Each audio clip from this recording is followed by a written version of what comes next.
बांसवाड़ा जिला इंटेक द्वारा आयोजित आज बाप पार्टी से हमारे संगठन की सदस्यता लेने वाले इस समारोह में अध्यक्षता कर रहे हमारे जिला अध्यक्ष जी धनपाल जी चरपोटा साहब, हमारे राजस्थान इंटेक के नेता और इंडिया सीमेंट जो अब आदित्य अल्ट्राटेक सीमेंट हो गया उसके अध्यक्ष कैलाश जी बामने साहब, हमारे जिला महामंत्री बद्रीलाल जी, हमारे गोवर्धन दास जी सिंटेक्स के, हमारे रमेश जी, हमारे बांसवाड़ा सिंटेक्स के राम सिंह जी और किशन जी, गुमान सिंह जी, तमाम समस्त बैठे हुए मेरे मजदूर भाइयों, आज बीटीएम से नटवर जी, तमाम जिनका नाम मेरी जुबा पे आ गया उनका जुबा पर, जिनका नाम जुबा पे नहीं, मंगल सिंह जी चरपोटा जी, जिनका नाम जुबा पर नहीं आया उनका दिल में हृदय से है, आप सबका बहुत बहुत हार्दिक आभार। आज वैसे तो क्या कि मुझे एक हमारे इंटेक के बिजली यूनियन के कर्मठ पदाधिकारी नरेश जी जोशी के पिताजी के पगड़ी दस्तूर में शामिल होने के लिए आने का कार्यक्रम बना, इसलिए मैंने धनपाल जी को फोन करके कहा कि भाई मैं आ रहा हूं। तो पहली बार वापस चौथी बार निर्विरोध बनने के बाद आप सबके आशीर्वाद से ये मौका मिला, तो मैंने कहा मजदूरों से आप सबसे मुलाकात करके फिर उस कार्यक्रम में जाऊंगा। तो आपने इस समय में जो भी उपस्थिति रही है, कम है ज़्यादा, लेकिन आपने मेरे का स्वागत किया, सत्कार किया, उसके लिए बहुत बहुत धन्यवाद। बद्रीलाल जी ने आपने तैयारी की, आप सबको बहुत बहुत साधुवाद। जैसा कि धनपाल जी ने बताया कि यहाँ पर हमारा हरदेव जोशी साहब का एक सपना था कि यहाँ के लोगों को रोजगार देने के लिए कल कारखाने लाए जाए और यहाँ के किसानों के लिए पानी की व्यवस्था की जाए। तो जोशी साहब ने दोनों काम किए।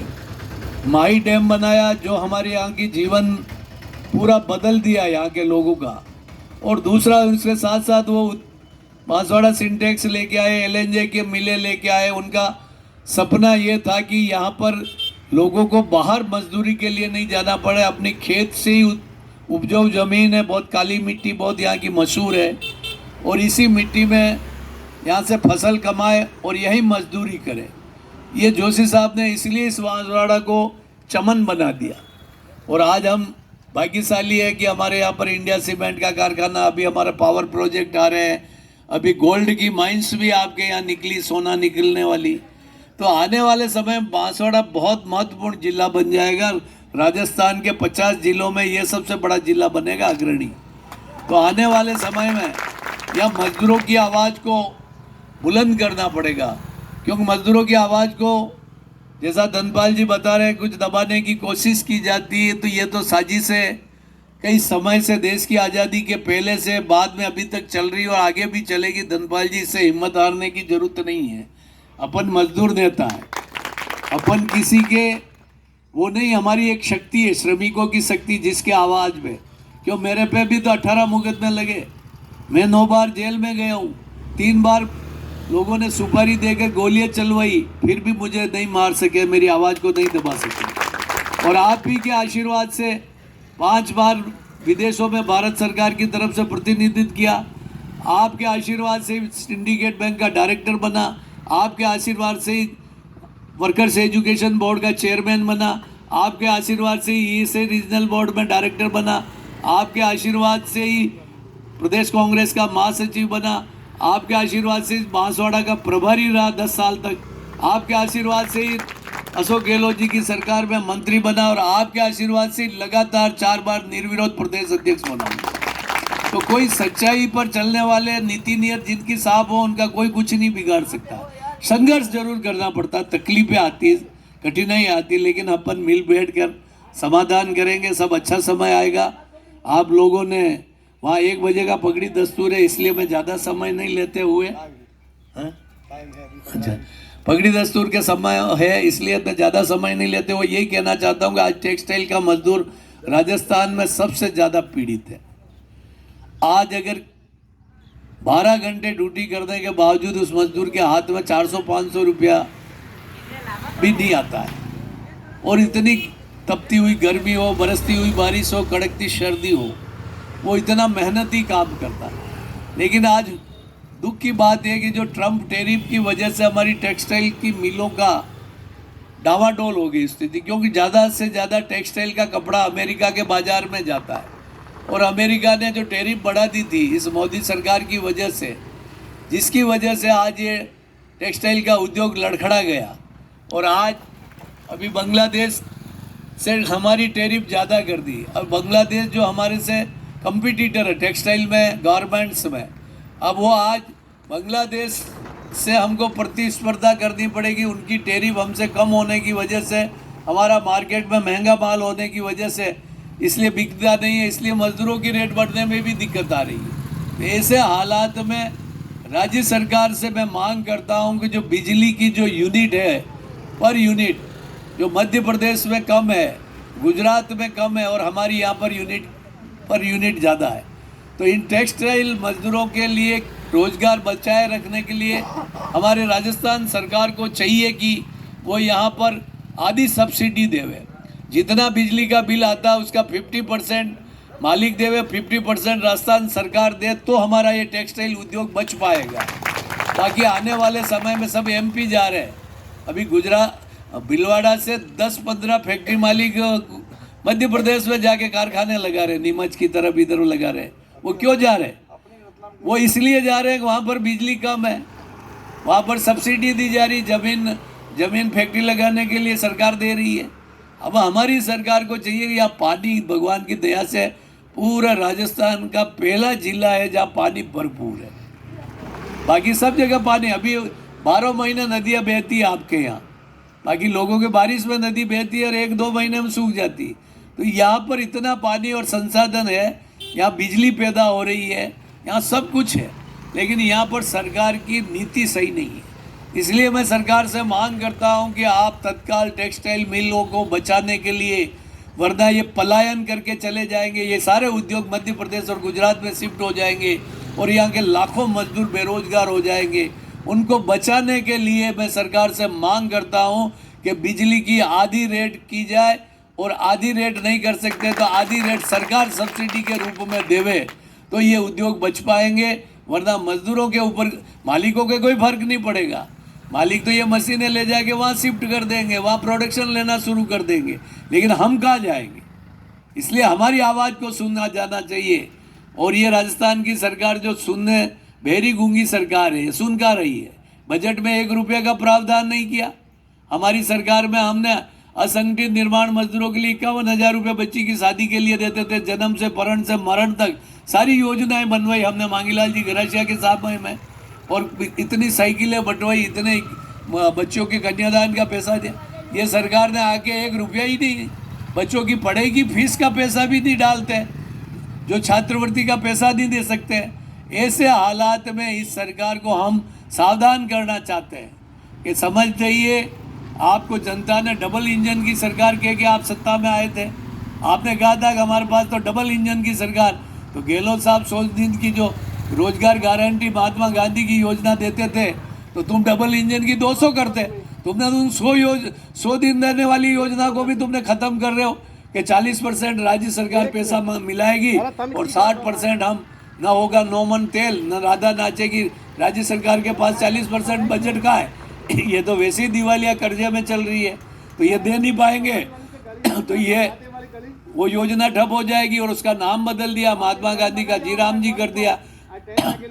अरे मोदी साहब, आप कहते हो मेरा 56 इंच का सीना और डबल इंजन की सरकार है, तो आप हमारी महात्मा गांधी गारंटी रोजगार योजना जो सोनिया गांधी ने मनमोहन सिंह जी से चालू कराई, उससे तुम डबल दे देते और तुम्हारा नाम हो जाता है कि जी राम जी योजना। ये सो छोटी लाइन के पास बड़ी लाइन खींच दो, जो छोटी लाइन वैसे ही दब जाएगी।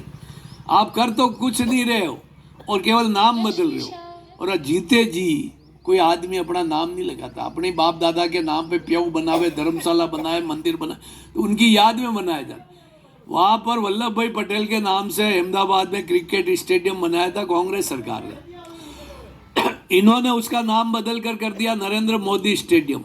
अरे भैया, तुम्हारे को इतना ही भरोसा नहीं क्या कि तुम्हारे मरने के बाद कोई तुम्हारे नाम पे एक पत्थर भी लगाएगा?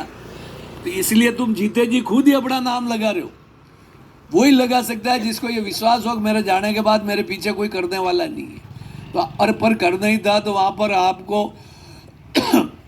40,000 लोगों की बैठने का स्टेडियम की कैपेसिटी थी, तो आप 80,000 की बनाते। डबल इंजन की सरकार के आप मालिक हो, 80,000 की बना के नया स्टेडियम बना देते, उसका नाम तुम्हारे नाम पे कर देते, हमको कोई आपत्ति थी।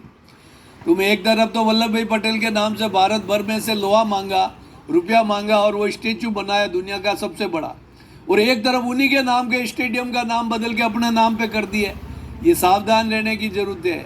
ये नरेगा जैसी ग्रामीण रोजगार गारंटी योजना जो गांव और गरीबों का जीवन बदला है, 21 करोड़ लोगों को रोजगार मिला इस योजना में। ये विश्व की सबसे बड़ी योजना है और जिसमें गारंटी शब्द है। ये गारंटी इसलिए कि अगर उसको रोजगार नहीं मिलता तो उसको बेरोजगारी भत्ता 50% देना पड़ता। ये कानून बनाया सोनिया गांधी ने। आज हेल्थ टू एजुकेशन, आज right to education, right to health, right to information, right to employment, ये क्यों बना है? कि अधिकार है। ये देश की सत्ता पे बैठे हुए लोग जो राज करने आते हैं उनको जनता के लिए ये अधिकार दिया जाता कि उसकी स्वास्थ्य, उसकी पढ़ाई, उसकी शिक्षा, चिकित्सा और रोजगार ये देना सरकार का दायित्व है। तो वो सरकार तो ये करके गई और ये सरकार नाम बदल रही है। और बजट में कि 40% स्टेट देवे, 40% तो कहाँ से देंगे? उनका बजट ही नहीं है। तो ये कुल मिला के महात्मा गांधी के नाम की योजना को ख़त्म करना चाहते हैं। ये कांग्रेस की सरकार जो गरीब और गांव का कल्याण करना चाहती है उनको दबाकर पूंजीवाद फैलाना चाहते हैं। और आप देखिए कि अपने मजदूरों के जो बने हुए कानून थे उन कानूनों को बदलकर 4 लेबर कोड में कन्वर्ट कर दिया। और 4 लेबर कोड में क्या कन्वर्ट करने के बाद उसकी परिणति क्या हुई? जहाँ 300 मजदूर होंगे वहाँ पर कानून लागू होगा, 300 से नीचे नहीं होगा।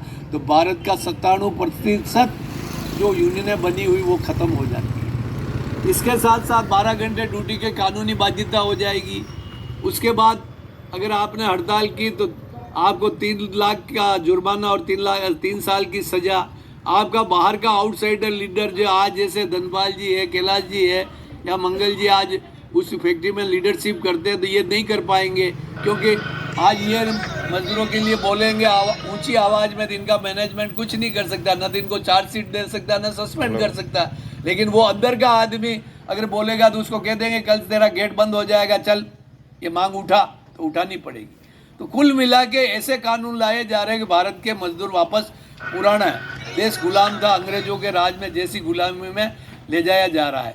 तो हमको लड़ना पड़ेगा देश की पूंजी परस्त सरकार के खिलाफ, हमको लड़ना पड़ेगा देश के इन काले कानूनों के खिलाफ, हमको लड़ना पड़ेगा इन पूंजीपतियों के और सरकार के गठजोड़ में बैठे हुए अधिकारियों के साथ। ऐसी लड़ाई जब हम लड़ेंगे तब जाकर हम सफल होंगे।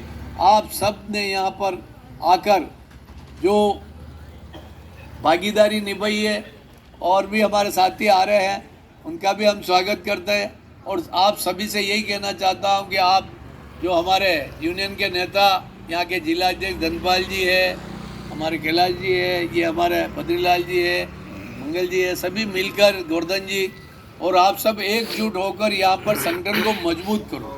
आपसी मन मुटाव ख़त्म रखो, कोई विवाद नहीं है यहाँ, किसी की ज़मीन का विवाद नहीं, कुएं का विवाद नहीं, कोई पानी का विवाद नहीं, कोई नहर का विवाद नहीं। यहाँ मजदूर की सेवा का जो सेवा करने के लिए हम सब लोग हैं, मेरे से लगाकर आप सब सेवा में ही आए हो, तो सभी लोग सेवा करने आए हो तो आपस में किस बात का झगड़ा? और रहा सवाल के कांग्रेस के नेता हो या बीजेपी के नेता, तो अपने संगठन में कांग्रेस के नेता और बीजेपी के नेताओं का इंटरफेयर नहीं होता है। अपने यहाँ तो इंटक के नेताओं की चलती है। रेड्डी साहब अपने सर्वा नेता है, क्यों कि अपना संविधान ही अलग है। आपको मालूम होना चाहिए कि अपना यूनियन का गठन कब हुआ? देश की आज़ादी के पहले 3 मई 1947 को महात्मा गांधी और वल्लभ भाई पटेल ने इसकी स्थापना की। महात्मा गांधी को यह मालूम पड़ गया था कि देश आज़ाद होने वाला है, देश आज़ाद होगा, कांग्रेस पार्टी राज करेगी। कांग्रेस पार्टी राज करेगी तो कांग्रेस के नेता मजदूरों के नेता नहीं बन जाए, इसलिए उन्होंने एक संविधान बनाया कि मजदूरों में काम करने वाला व्यक्ति ही मजदूरों का नेतृत्व करेगा। आज इतने वर्षों से हमारी परंपरा है। आज भारतीय मजदूर संघ बीएमएस का यूनियन का नेता कौन बनेगा, उसका फैसला मजदूर नहीं करते। संघ कार्यालय नागपुर में बैठ के आरएसएस प्रमुख मोहन भागवत करता है। आज सीटू का और एटक का नेता कौन बनेगा, उसका फैसला पोलित ब्यूरो में दिल्ली में बैठे हुए कार्यालय में मार्क्सवादी कम्युनिस्ट पार्टी और भारतीय कम्युनिस्ट पार्टी करती है। हमारा कांग्रेस इंटक का नेता कौन बनेगा, सोनिया गांधी, मल्लिकार्जुन खड़गे, राहुल गांधी नहीं करते। हमारा हर 3 साल में अधिवेशन होता राष्ट्रीय स्तर पर दिल्ली में और कहीं पर भी, वहाँ पर मजदूरों के प्रतिनिधि आते और वो रेड्डी साहब को चुनते और राजस्थान के सारे मजदूर प्रतिनिधि आते और 3 साल में जैसे मुझे ब्यावर में चुना, उसके पहले आबू रोड उदयपुर में चुना, उसके पहले आबू रोड में चुना, उसके पहले जयपुर में चुना, तो मजदूर चुनते। तो जब मजदूर हमको चुनते तो कांग्रेस के नेता हमारे संगठन में कोई इंटरफेयर नहीं कर सकते। इनके लिए कोई गली और गुंजाइश हमारे संविधान बनाने वाले वल्लभ भाई पटेल और महात्मा गांधी ने रखी नहीं है। इसलिए आपको किसी को डरने की जरूरत नहीं। आप कांग्रेस के नेता को हम ताकत देते हैं, उसके चुनाव में जरूरत होती है हम मजदूरों को भेजते हैं चुनाव में प्रचार करने के लिए। उनकी जब बड़ी सभा होती है तो मजदूरों को हम भेजते हैं भीड़ ले जाने के लिए, हम उनके लिए रैली में नारे लगाते हैं, हम उनके लिए जहाज में बिछाते हैं। तो हम कांग्रेस को ताकत दे रहे हैं, कांग्रेस के नेता को ताकत हम दे रहे हैं। हमको अगर कांग्रेस के नेता अगर आके हमारे संगठन में कमजोर करे तो आपको घबराने की जरूरत नहीं। इंटक के पास वो पावर है कि कांग्रेस का कोई नेता इंटक में इंटरफेयर नहीं कर सकता। बड़े से बड़े दिल्ली में बैठे हुए भी नहीं कर सकते, जयपुर में बैठे हुए भी नहीं कर सकते और ये भी नहीं। लेकिन हम कांग्रेस को सम्मान देते, बड़े भाई के रूप में मानते। हम कांग्रेस मजदूरों के लिए, किसानों के लिए लड़ने वाली पार्टी, इसलिए हम किसान और मजदूरों की हितैषी पार्टी होने के नाते इंटक के लोग हमेशा कांग्रेस के साथ खड़े रहते हैं। मुझे विश्वास है कि आप और हम मिलकर बांसवाड़ा में इंटक को ज़्यादा ताकतवर बनाएंगे। आने वाले समय में और नई यूनियनें बनाएंगे और हम ज़्यादा से ज़्यादा लोगों को जोड़कर मजदूरों के हक और हकूक़ के अधिकारों की लड़ाई लड़ेंगे। आप सब ने मुझे बुलाकर यहाँ मान सम्मान दिया, उसके लिए बहुत बहुत साधुवाद देते हुए नहीं रुके हुए वहाँ पर 12:35 में आप सबको बहुत बहुत धन्यवाद देते हैं। इन 4 पंक्तियों से अपनी वाणी को विराम दूंगा कि कौन कहता है कि आसमान की ऊंचाई कोई नाप नहीं सकता, एक उड़ान तो उड़ के देखो यारो। और कौन कहता है कि पाताल की कोई था ले नहीं सकता, एक गोता तो लगा कर देखो यारो। और कौन कहता है कि पवन को कोई पकड़ नहीं सकता, एक प्रयास तो करके देखो यारो। और कौन कहता है कि नदियों के नीर को कोई मोड़ नहीं सकता, एक कोशिश तो करके देखो यारो। हौसले हो जिनके बुलंद वो आंधी तूफान से नहीं डरते, और हौसले हो जिनके बुलंद वो मोदी, अमित शाह और भजन लाल से नहीं डरते।